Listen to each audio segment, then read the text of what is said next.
welcome this evening. This is the first of our student-organized lectures, and it was organized by Matthew Heigl, who is not here.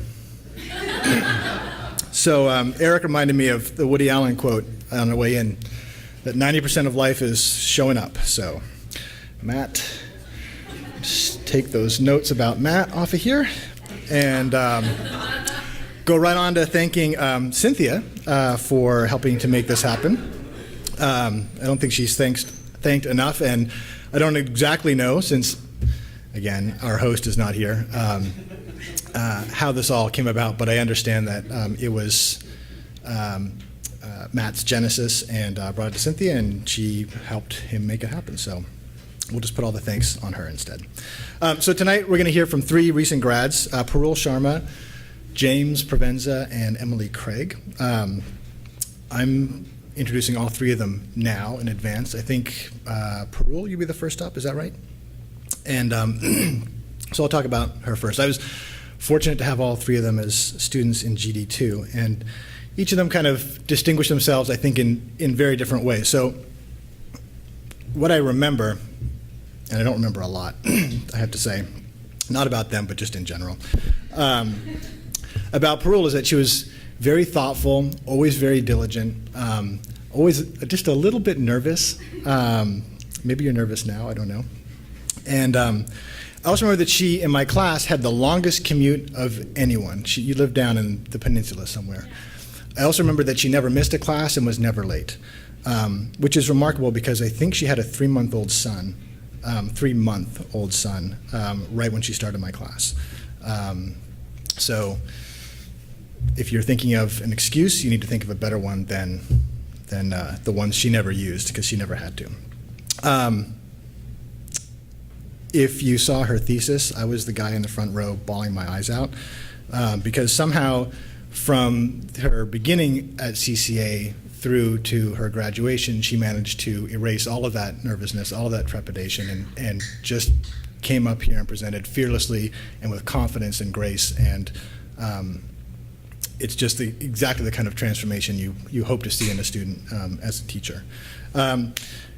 After graduation, I think you interned at Celery for a bit, and then had this opportunity at Levi's, where she is now. And I know maybe it was about a year and a half ago, she and I had some email correspondence and talked on the phone a little bit about kind of her struggles with that. So I'm not sure if that's what you're going to talk about tonight, but I'm sure it'll be helpful to hear. Good. James is another thoughtful young man, very introspective, probably one of the most self-aware designers that I've known, or students that I've known.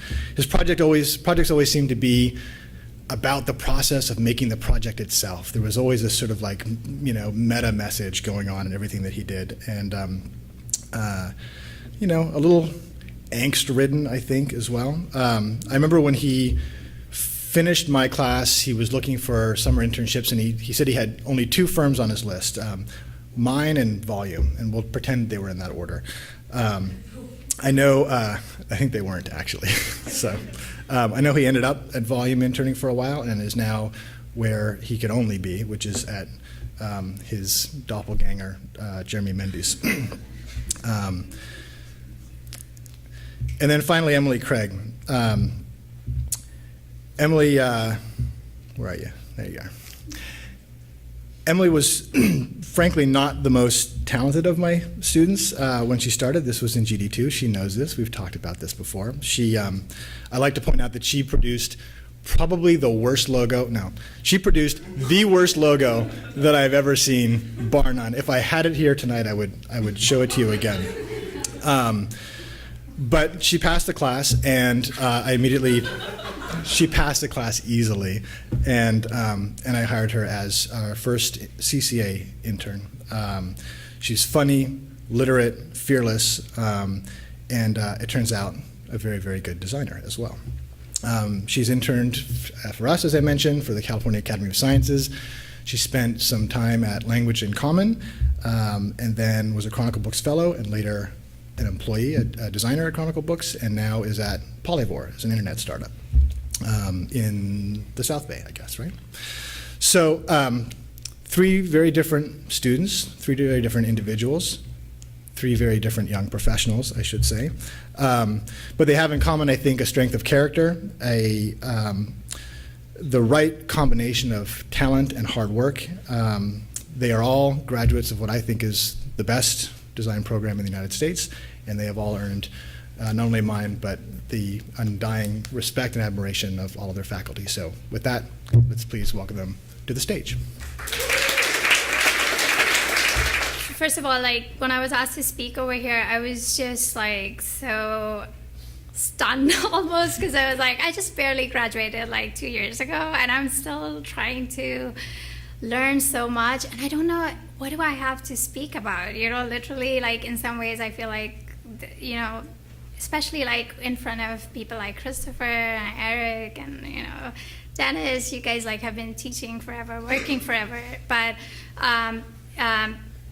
you know, I want to talk about what I can talk about, which is the experience that I've had in working for a corporate, I guess, as my first job. And I think like when I got the offer from Levi's, the first thing that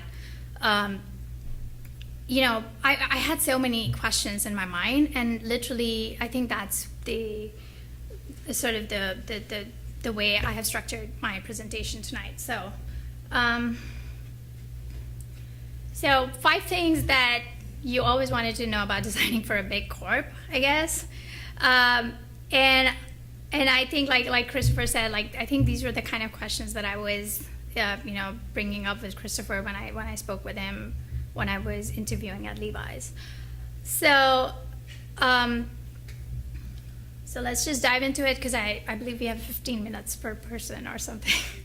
So, all right. So I think like the first thing that I want to address is just, you know, the ethics aspect of it, and I know that, you know, but when I first you know, got the offer from Levi's, like you know, a few people told me that, you know, what about like designing for a big corp, like don't you worry about like how they conduct their business and things like that. And I think it's a fair and valid question, and I think everybody should ask this of themselves, like, you know, wherever they work, be it for a big corp or a small firm. And I certainly asked that question, and I inquired, and I'm really like satisfied with what I found out, and really proud to be a part of Levi's. I'll talk about like a project that I think kind of touches on this topic, and this was the design of like a seating box for the Levi's waterless jeans. And a seating package is essentially like sent out when you launch a new product. It's sent out to editors and other such people who are like major influencers in the fashion industry, and you try to get you know, a buzz going about the product. So so Levi's waterless jeans is this product that so an average pair of jeans uses like 42 liters of water in production, but the waterless jeans reduces this amount by 96%. So we wanted to kind of spread this message, and our brief was like literally to design like the stamp or a seal that could just like go on a prefabricated box. And so we wanted to be a little more ambitious about it, and decided to do you know, like this sort of almost like a gift, like a gift wrapped kind of looking box. So we came up with this pattern, and we wanted to be eco-friendly, so we decided to use every element, including like the tape that would bind the box, as an element of design. And so we designed all these different pieces for it, and ended up designing like this bag, which is actually a bag that goes into the freezer. You can put your jeans in it and freeze out the bacteria, so you don't have to wash your jeans that often. So it was like this became like this fun project, which was like, I think the brief was limited in its ambition, but we decided to make it something more ambitious. So that was a fun project, so I wanted to talk about that. And I guess like now that we've got the ethics and all the heavy stuff out of the way, we can get to the fun part. So Every once in a while, like Levi's does, and that's again like a part of like launching a new product line. You sort of have events where you showcase your product and you build a story around it. And so you send out like these save the dates and printed invitations and stuff like that. So this was for an event last year. And the idea was like we'd rent out this big space, and then we would build like little like rooms for each product, and we would build out like little stories in each room. So I came up with this idea of doing like floor plans, I guess, and making type out of that. And I can tell you I was like super excited about it. I thought it was like fun, and I presented this and like all kinds of iterations. I wanted to be really sure it was legible and all that. Like nobody could like reject it on the basis of it. And then that gets us to the not so fun part, because it got rejected. Because we ended up doing something like much more tactical, which was we were at the time launching our ankle skinny jeans, and they wanted to push that story. So that design never saw the light of the day. But in a way, I don't want to like mope about like what's happening, and like kind of got us to the fun part, because we said, okay, fine, this is what we have. So when we did the printed invitations, we went like all out, and we did these like beautiful invitations with for the right kind of idea, Levi is willing to put its money behind it. So we did these printed invitations. We did like gloss on the image, and did translucent envelopes, and had really like a lot of fun with the design in the end. So that's something I wanted to show you. And then moving on, like just to the entrepreneurial aspect of it, like I think that when you work in-house, you feel like it's not really like as entrepreneurial as if you were working for a smaller studio or a startup almost. But we run like a really small design department. There's like me, a senior designer, and a creative director, and we bring in like a few freelancers every once in a while. And there's like a tremendous sense of ownership that we feel towards our product and the success of like our programs. And we do a lot of this stuff in-house, like as against like briefing it out to our advertising agency, who only do like our television and print stuff. So we launched this line of product like called the Commuter, which is the Levi's line that caters to like to cyclists. So we did everything for this line, including like all this photography, which was done by the senior director, by the senior designer, and then we did. Then I did like this entire like lookbook, which decided all the stylistic elements, and how we're gonna show what the type's gonna look like. And we ended up bringing it to life on the website, on Facebook. We did the packaging for the product, the tags that go on the product, and we did like a seating box again. And this time around, like we didn't have money for like anything much, so the design ended up being entirely like on the tape that would bind the box. And so the idea behind it was like how like cycle treads crossing over a surface. So we just like bound it loosely around the thing, and it would look great, I think, in the end. And we had a little screen print inside explaining the features. And then my last point is just about the opportunity. I think like when I joined Levi's, like I was really anxious, like, cause I wanted to prove myself. And I had this, like, one of my first projects was this, like, bounce back card. Like, this is this tiny card that you give out at stores. And, like, it's, like, so much off on, like, so much of a purchase. And this was, like, the holiday season, and they kind of, like, gave me, like, this, like, couple of photographs, and they're like, this is the type, and this is the copy, and, like, just, like, do something with it. And I was like, this cannot be it. So I, I go home and like find this like old wrapping paper that I had, and I tried to distress it with tape and all that, and multiplied it. And at the time I thought, this looks great, like this is awesome, and I wanted them to really like buy into it. But I presented it, and like, and my boss said, no, this is like not the tone of voice that Levi's uses. And so a month later, and like this was like a consumer facing thing. So a month later, he briefs me on this thing, which was only supposed to be given out to Levi's employees. And I did the same thing. I was like, I'm sure that this will sell, because like this time around it's not consumer facing, so there's no reason for rejection. And he's like, no, this doesn't fly. This isn't our voice. And then I think like a month later, they asked me to do this thing, which was like just this email only invitation. And I'm like, okay, this is email only. There's no possible reason to reject it. And I'm doing this again. I guess like the definition of insanity is like doing the same thing over and over and expecting different results. But I was like, no, come on, like. But I really like was into it. Like I was like, this has to go. But it didn't, And I think I learned like a valuable lesson early on, that I was like, if I'm gonna try to change design at Levi's, I'm not going to be able to do this in like these giant doses.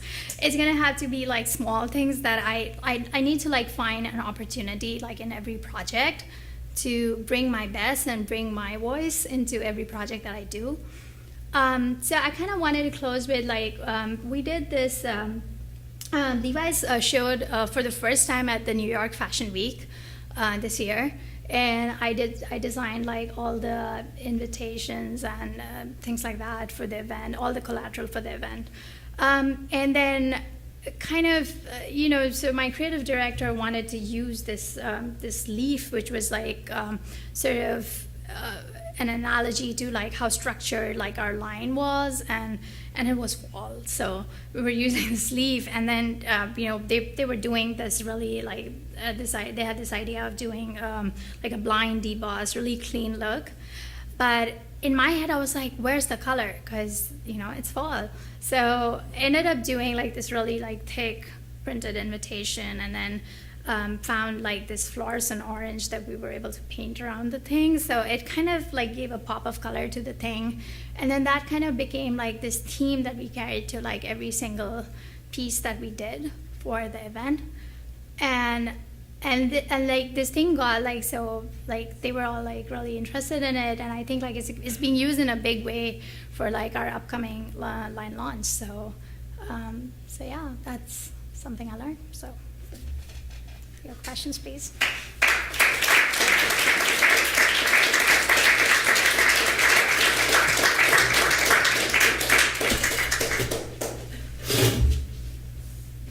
How do you try to combine using your own design aesthetic within like the corporate branding? Like, what's the struggle there like? So I think that's kind of like what I was touching on in like the last part that I was explaining.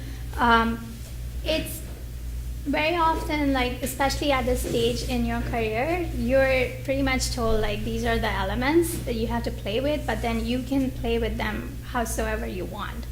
So I think it's an exercise in playing with with limitations, but I think that can be really interesting and exciting. So, like, if I'm given, like, 2 elements, like, I go berserk and I, like, experiment with, like, as many ways in which I can make that exciting. So that's like my challenge for myself at this stage. So I mean, my personality shows in these elements that I sneak into things, I guess. So that kind of answers it. I have a question. It seems like there was more of a story behind your I guess struggle in going to Levi that Christopher made mention at. I don't know if that's something that you could maybe talk a little bit about, or if it's something personal that you didn't touch on for a reason. Well, I think I didn't touch upon it because I was told I have 15 minutes to talk. But yeah, but like I think like when I left school, if you had asked me what kind of a place you want to work at, I'm gonna sit down because this sounds like you know, like I was told that in school, one of the most exciting things you can do once you graduate, like the first thing you should do is like work for like a smaller firm because you can do more work over there. And so in my head, I was like always thinking like, okay, I'm gonna try and find like a small niche design firm and try to prove myself there. But you know, like how things turned out, I ended up working for a couple of places like freelancing and stuff like that, but like nothing meaty or big or long term came out of it. And then I got recommended to Levi's by Dennis and Michael. And then you know, when I interviewed with them, I was like not sure that this is what I wanted to do. I mean, I seriously didn't know whether I should do that. Because of all the preconceptions that I had in my head, you know, about like what is it like to work at a big corporate place in-house. Like for me, there was like a little bit of almost, I would say, stigma around that.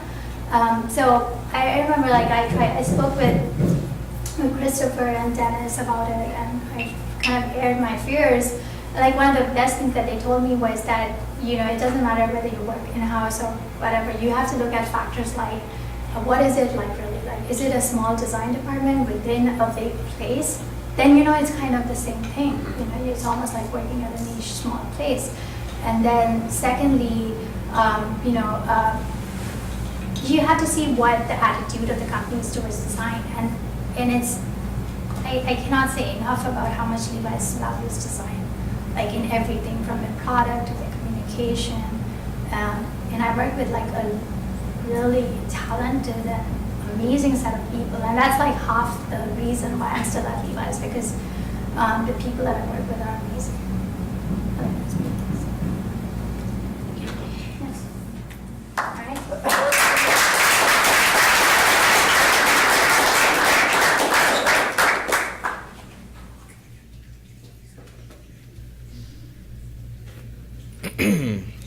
Hey guys, I cannot see anything. This is hard being up here and the spotlight's on you and I cannot see anyone's face in here, so you guys have all done a good job doing this in the past.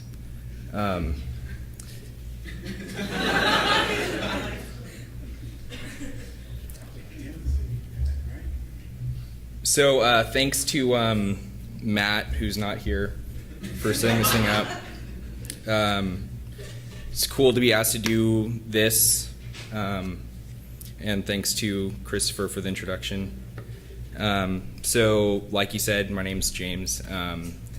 I graduated just last semester. I finished the design program, I guess in May 2011, and I've interned at Mendy Design in volume while I was in school, and now I'm working at Mendy Design. So I'm going to show some schoolwork as well as professional work, and you know, highlight some of the differences between working on school projects and working professionally, and kind of the transition to working professionally from being a student. So when you're at CCA, I was going through all of this work, all these projects, and trying to decide what to put in here, and I was looking at my CCA projects and realized that when you're at CCA, or I would imagine other art schools as well, you have the luxury of working on really cool projects. So these projects are often closer to fine art than you know, a modern real world design project that you might get. You have projects that are, you know, majorly abstract. So this is my project I made in typography 4. with John Sweda. And this is a process that whoever knows his class is a semester-long process to reach, this result. You have projects that are highly conceptual. So this is a poster I made in Graphic Design 3. You have posters that are projects that are totally experimental. And this was made at a poster workshop that was put on by the Dutch studio Leslie Moore here, where we had one day to make this poster. And you have projects that are solely formal. So this is a project I made in Sputnik. And when I was in Sputnik, I was like, all right, like, this is tight. This is the kind of projects that that you're going to get to work on. Like, you just get to draw, and, like, as long as it looks cool and, like, the type's laid out well, like, it's good to go, So the reality of the landscape of design is much different than what you might expect as a design student. And I think that that's kind of good and bad. It's good that you get to work on these type of projects at school because they're fun to work on, and you're not going to necessarily get to work on a ton of projects in that vein directly out of school. They teach you to think in a very creative way, and they provide a lot of room for growth and experimentation. And I think it's bad for only one reason, and that is that the reality of design is a lot different than these projects. So the main and probably hardest thing for me about transitioning into professional work is that there's always no time. So I don't know if you guys know, but the economy's not in the best shape right now. And so no one, from my standpoint, it seems like no one has any money to pay for the time that it takes to make experimental or formally daring work or more time-consuming stuff. So you end up being forced to do everything super quickly or figuring out what's the most efficient way to finish this logo in a day. And so this is a logo that we worked on at Mendy Design for a architecture conference called Design Access. And this project, we had basically a day to do the logo and a day to do the website. I know I'm exaggerating a little bit, but just because you're here, you don't have to tell anyone that, Jeremy. But so I mean, essentially you have a day to do this stuff, and so we developed this identity, which is being put on by Public Architecture, and sort of had to fit with their sort of overall look of economical design, so we developed this logo and went on to do their website. And I'm showing this not necessarily because I think it's super graphically interesting, but just to show that the amount of refinement that you can get to in a day of working, I guess. And so moving on from that, here's this collage series that we at Mendy Design designed that serve as this background slideshow for an architecture website. And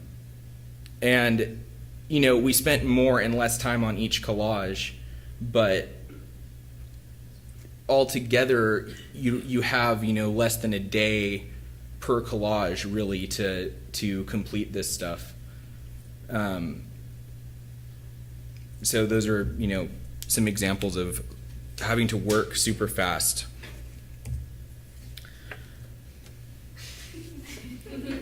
Okay, so another thing that I've, definitely noticed and struggled with since starting to work professionally is that almost everything is screen-based. So it's either a website or it's a mobile app or it's, an email graphic. And this is, for someone who comes out of CCA with a portfolio of mostly posters, it's not necessarily what you expect to be doing or enjoy doing right off the bat.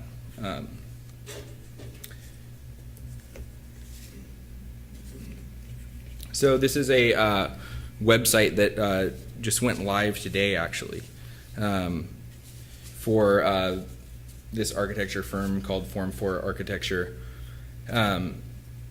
And this was also made at Mendy Design. And you can see the slideshow happening. Just some different screens of the website. So, I work at a place that I don't think is necessarily known for web work. Maybe people know that Mendy Design does websites, but I think when you think of Mendy Design, you think of more, kind of unique or unexpected formal work.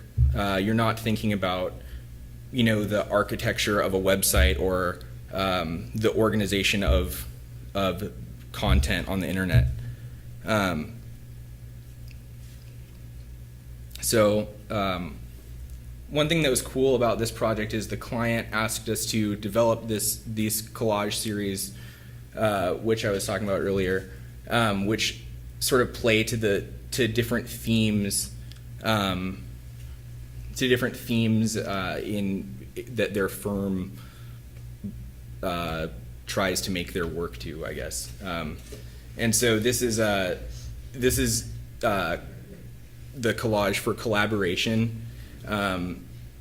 So you can see that it's something where, if I tell you that it's collaboration, you probably know, but in making it, it was cool that we were able to be pretty abstract and just sort of have kind of oblique reference to the theme that was given to us, in this case, collaboration.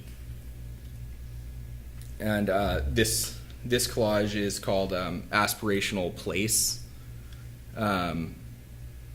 So that's pretty obvious once I tell you that. So yeah, that was one cool thing about that project, and I think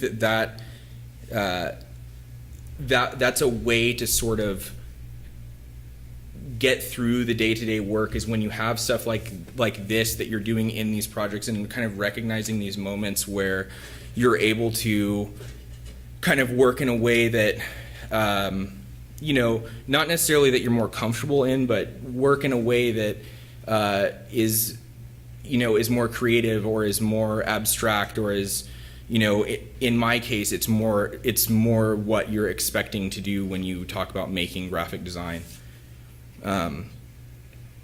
Since I started working professionally, I think I've only made one poster, and actually maybe only one printed thing. So this is a poster I designed while I was interning at Volume for a exhibition called Getting Upper, and the idea behind this poster was, the exhibition was about kind of street art and the vernacular used in graffiti, and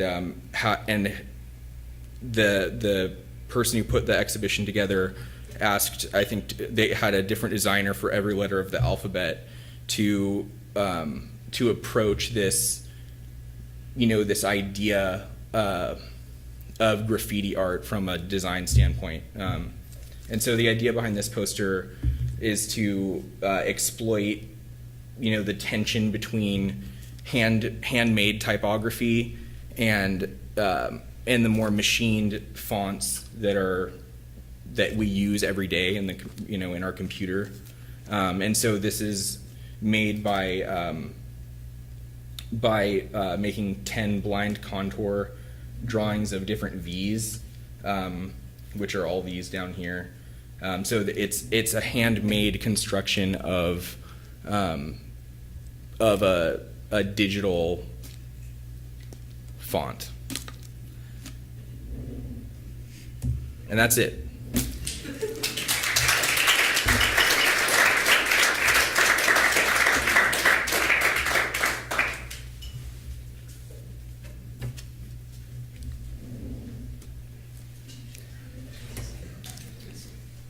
I have a question.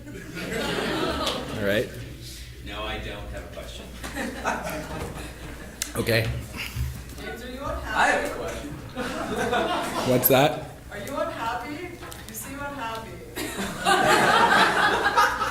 No, I'm not unhappy. I guess the thing is that you leave CCA with hopefully what you think is a body of good work, and there are these sort of involved projects that you really get to spend a lot of time on, and you really get to kind of sink your teeth into. And then when you start working professionally, at least my experience is that a lot of what you're doing is a lot more mundane work. But I think that that's good, because you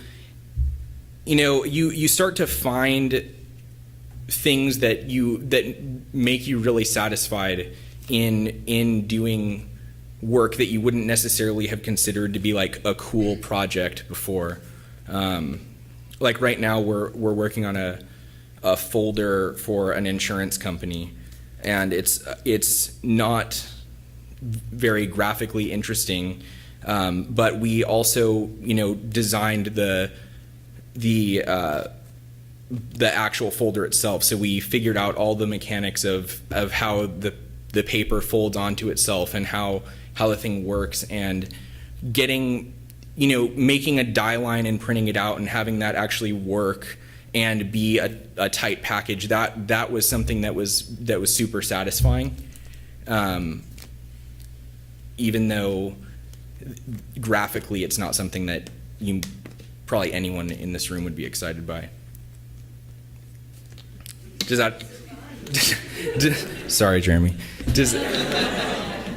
So the ad is come work for Mendy Design.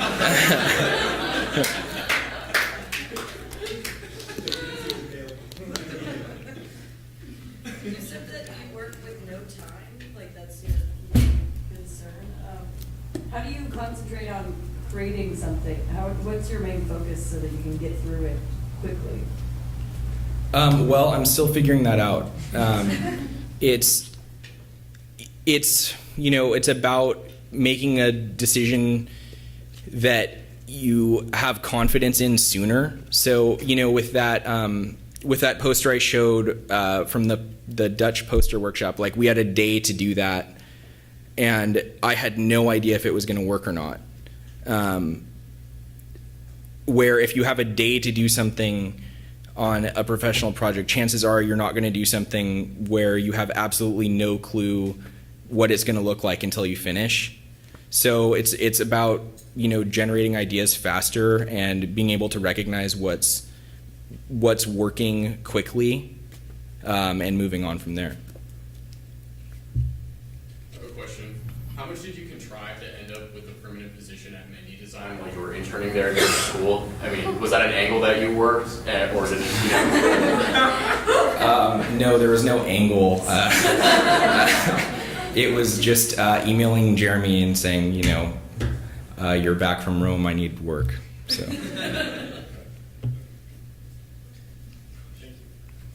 Thanks.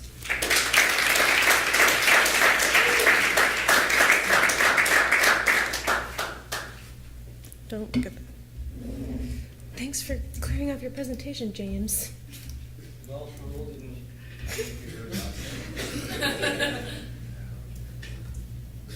Oh God, don't. Can I put my? Phew.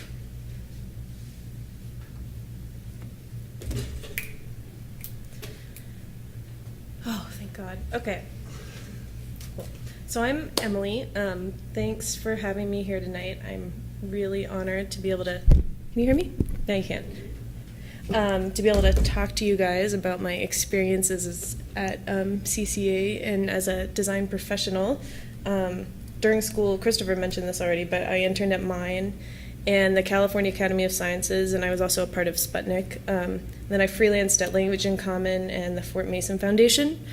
And eventually I somehow finagled my way into a fellowship at Chronicle Books, and then I worked in their marketing department after I convinced them that I was a great designer.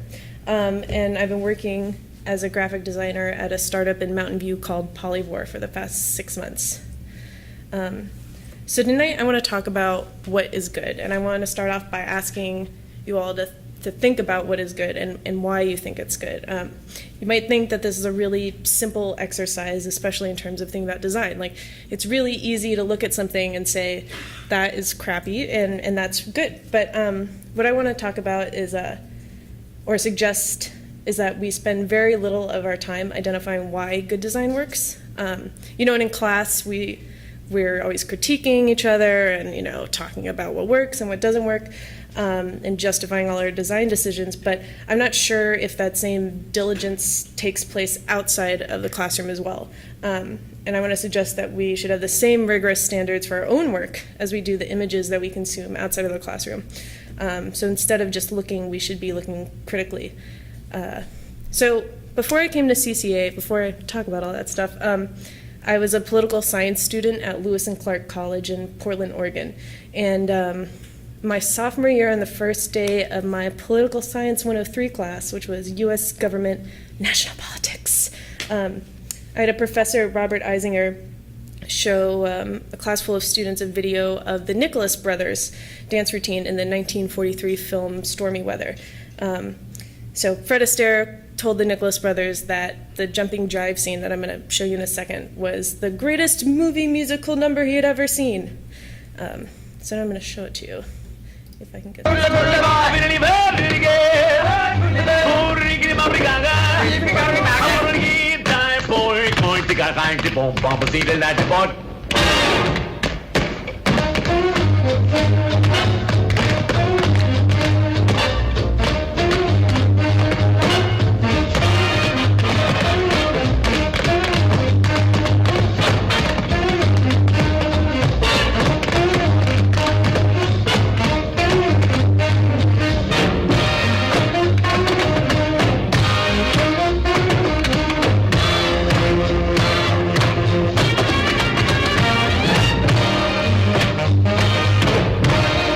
For a while, but basically it's amazing. You should YouTube it. So after he played this routine, my teacher told the class that this is what an A looks like, and basically to get an A in your class you had to dazzle the shit out of him. So what he meant was that all of our work should be stunning and delightful and so damn perfect that Fred Astaire would be, you know, tickled by it. And after I saw this, I figured I was pretty much screwed, but I decided to stay in the class. And in fact, I was screwed. After the first paper I turned in, Mr. Eisinger decided to read it in front of the class, and he read the first paragraph. And he asked the class what was wrong with it, and someone was like, "There's a split infinitive," and I had no idea what that was, and someone else was like, "There's parallel structure problems." So basically, I had terrible grammar. And he tore me a new asshole in front of the class. But, you know, what I thought later was, what could I really learn about what was good by just watching this video? You know, really Like, it's awesome, but I should have been, I needed great examples of work to read and to critique so that I could become a better writer and critical thinker. Anyway, so I passed his class with flying colors after doing a lot of work, and I ended up leaving Lewis and Clark my junior year after I took a few weeks of a beginning design class, and I entered CCA the next fall and began studying graphic design. So I'm not going to show you a lot of really stunning work this evening. Like, you already saw all this cool stuff from Parul and James, and you all are a lot more talented than I was in school and probably still am now. And you look at a lot of images all day long and are constantly consuming massive amounts of visual information. As Christopher said, I wasn't a great student. I mean, I loved my classes and my teachers and my fellow students, but I made a lot of terrible, awful work while I was at CCA. And I suppose if there's any time to make crappy work, it's in school. But I think my education really suffered, probably because I was getting high every day, but also from my inability to create a strong process that involved research and development for my assignments and blazing. And part of this was due to the massive amount of time I spent looking at images rather than designing. Much of my time spent in school was looking at image aggregation blogs. So like Google Reader, Tumblr, Found. Now you guys have Pinterest. So I would just do the infinite scroll all day and be like, yeah, I'm looking at a lot of really cool design stuff, this is great, I'm learning so much. And one link would lead to another, and before I knew it, I had spent 3 precious hours giggling at cat videos and drooling over vintage type. I found a lot of really delightful imagery, but I'm sure I imbued it with greater meaning and significance than it deserved. And I was also highly overstimulated. But again, this consumption made me feel like I was working on my projects and researching inspiration and even curating a strong visual language and landscape for myself. Well, that's enough of that. Is John? John's not here, is he? That's too bad.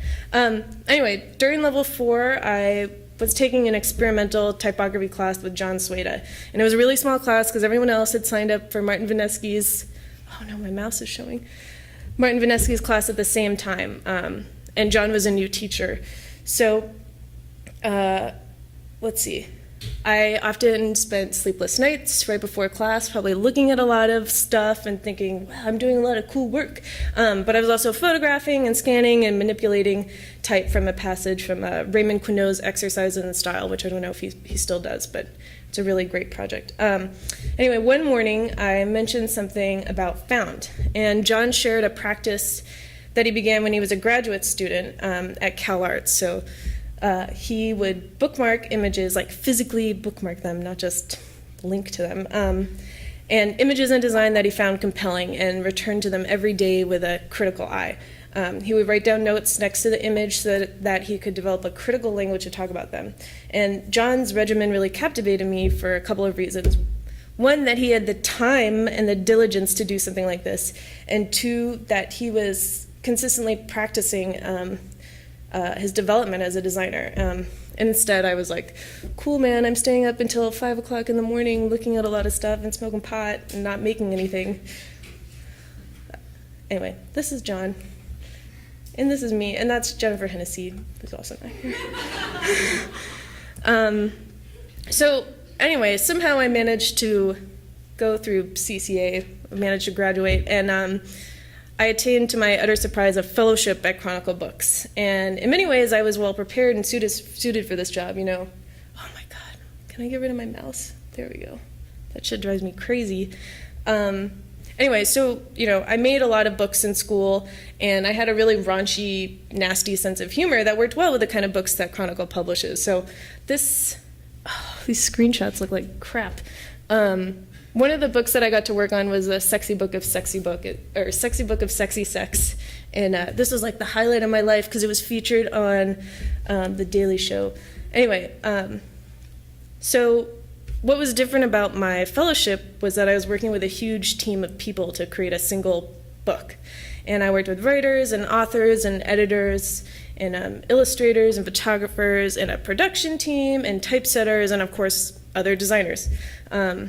so much of what we're asked to do in school involves us creating all of the content for our projects. And basically our teachers are our clients and our fellow students are the audience for these pieces. So we end up writing and photographing and illustrating and sourcing our own materials along with designing the projects. And of course these assignments help us become better designers, but they don't always prepare us for the type of work that we might be doing outside of school. You know, I was and I still pretty am bad at time management, and I'm a terrible sketcher, and I'm definitely still working on my design process. You know, that changes with every place that I work. But these skills are not necessarily glamorous, but they're essential at a workplace. So while I was working in the marketing department at Chronicle Books, I received an interview request for a graphic designer position at Polyvore. Before hearing from them, I had never heard of Polyvore. And briefly, Polyvore is the web's largest fashion community site where users are empowered to discover their style and set trends around the world. With over 15 million monthly unique visitors, Polyvore's global community has created over 42 million sets that are shared across the web. So you still have no idea what they do, and that's fine. And after my interview, I still wasn't sure. Basically, a lot of what I do is making sets that are editorial content, and I do a lot of their print stuff too. But Polyvore is a couple of things. Like 95% of our members are browsers, which means that they look through the site to find style inspiration and to shop. And the other 5% are creators who use this tool that I'm showing you. It's kind of like Photoshop, but without any of the cool stuff. It's called an editor, to create collages that serve as the content for our site. And Polyvore is also great for fashion brands, which is how we make our money, because members are basically creating small advertisements for their products. So I want to talk really quickly about this guy, Pasha Sadri, who I met in my interview, and he's one of the founders of Polyvore. And he asked me a really interesting question during the interview, which is, what do I think is good? And he gave me an example, like some people think Apple is really good because of their branding and products and whatever. But I was really intrigued by this question. No one had ever asked me, out of all the things in the world, what I thought was good and why. And I'm not really sure if I fully understood the question at the time, which is why I had a pretty ridiculous answer that I'm a bit embarrassed to share with you, but I will, which is Gucci Man. He's great. Anyway. Despite this terrible answer, I was hired as a graphic designer there and started working there about 6 months ago.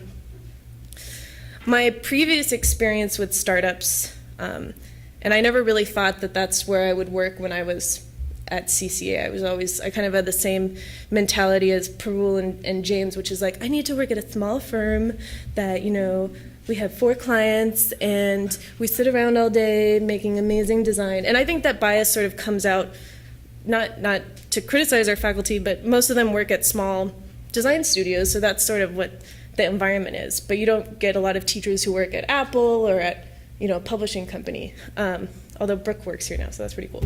Anyway, so my previous experience with startups involved going to one of Facebook's hackathons as a guest hacker with Tim Bolonix, who's now employed there, probably because of the amazing work that we did at the hackathon.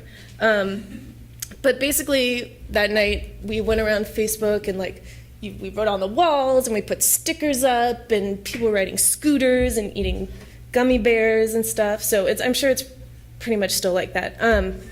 Anyway, Facebook has an internal motto that goes something like this: your work is 1% finished.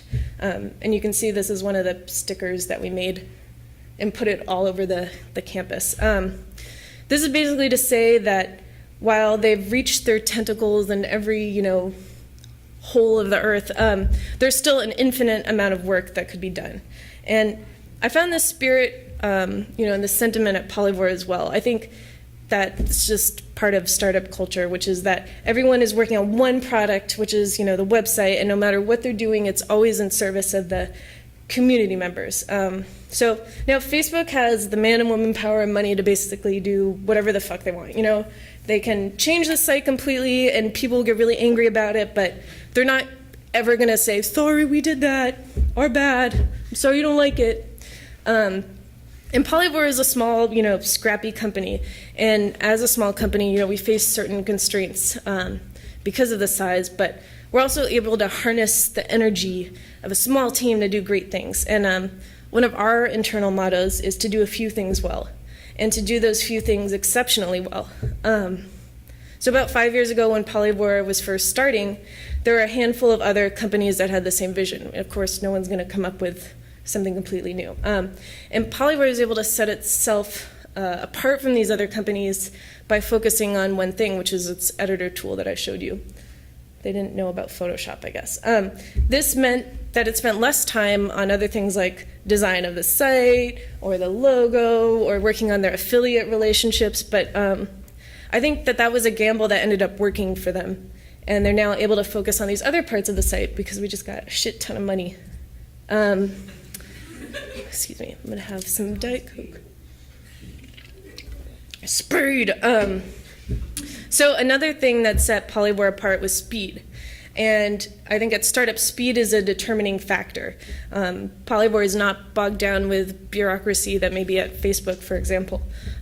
It's a team of 40 people with 15 engineers and 20-something marketing and sales people. And then there's me, the only designer, and my boss, the user experience designer, which is different from design. Anyway, so we're constantly experimenting with the site and adding backdoor tests to see what the community members respond to. So we'll like put a little thing next to a product and say like, add to your cart, and see how many people will click on it. And see if we should go ahead and try to pursue becoming, more of a shopping site rather than like an affiliate site.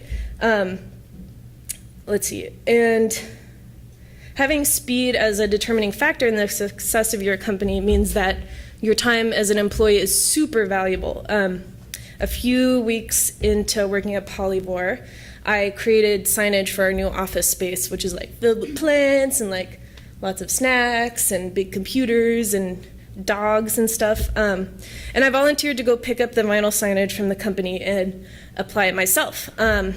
After I sent an email to the team explaining that I would be a little bit late to work that morning, I received this email from Pasha, who I spoke about earlier, which is, your time is valuable. Heading to fast signs and blah, blah, blah. Your time is super valuable. You should generally value your time at several $100s an hour, which is weird because I'm not getting paid that much. Please use third-party services like mail to save time. Sometimes an urgent matter requires us to do things in person, and you have to use judgment about whether to use a third-party service or to do things in person. The signs are important, but not whatever. You can read them. Thank you, Pasha.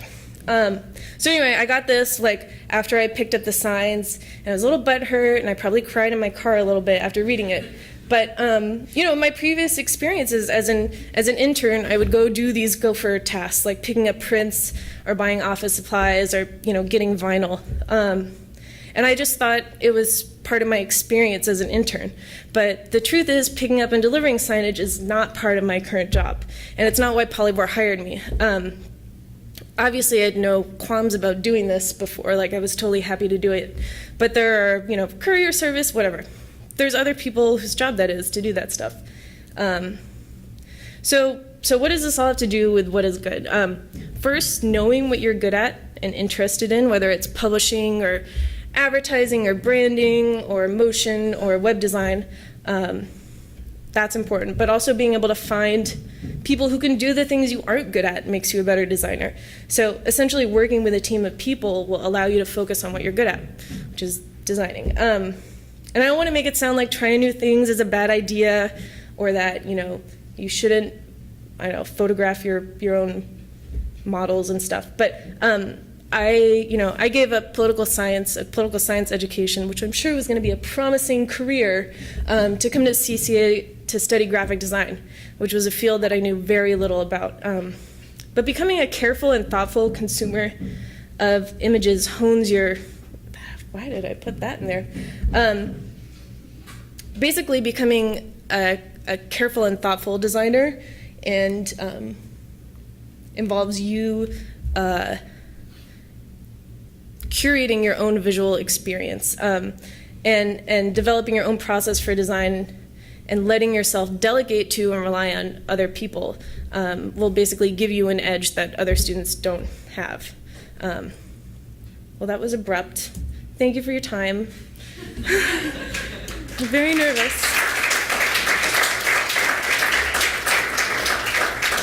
Put these in the trash. See you later. Emily, for the record, you were a great student Oh. on good design. At the time. Wow, the love just keeps coming. I'm bringing my knife next time. You were an exceptional. Are there any questions? I know that was really fast.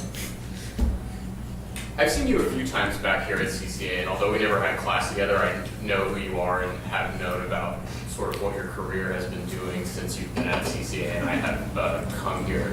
How much of that have you instigated yourself to come, talk and do guest critiques and things like that, or has it all been by invitation and good correspondence with your faculty? And Oh, well, I'm really bad at keeping in touch. Like, I'm exceptionally bad at emailing my friends back for stuff. So a lot of it has been requests, which I'm not quite sure why that happens. Like, Matt Heigl invited me to do this because he knows I like talking about myself. But I think if that's something you're interested in, like, I certainly made an impression on Christopher despite not being the most talented student that he had. And I think that was by a couple of things. I was super vocal in class, which doesn't mean that I took over the class and was an asshole about critiquing, but and I also tried to be really involved in the program. When I first started, we had sort of like a student design group that was trying to organize lectures and things like that. So I think that's another way that you could be active in the program, and also sending your teachers little love letters and letting them know what you're doing after you graduate probably helps. And also I can't get enough of this school. You said you had time management problems. Can you speak to that a little bit more? Yeah, sure. So James talked about having no time to do work, and I feel like in the company that I'm at now, there's always no time. There's always going to be, you're always going to have to finish this thing, and then we're launching this new product tomorrow. So basically, I think what I could have done better in school that would have prepared me for this was a couple things. Like, your teachers will usually give you, you have 20 sketches due next week. You have this many, whatever. And at a certain point, you need to work really quickly and then become a really good at sort of weeding out the bad shit that you're doing. And so another thing that I've been learning a lot is, I work at a highly detailed level, which is, surprising, but instead of sort of spreading out and then taking my work back in. So I think when I start, every day I'm trying to work on that more and more. And so if I start by doing really quick sketches and stuff like that, it's super basic, and everyone will tell you that works. But part of it is developing a really strong process for you to design with, and that takes a while. I know, for me at least. Cool. Thank you.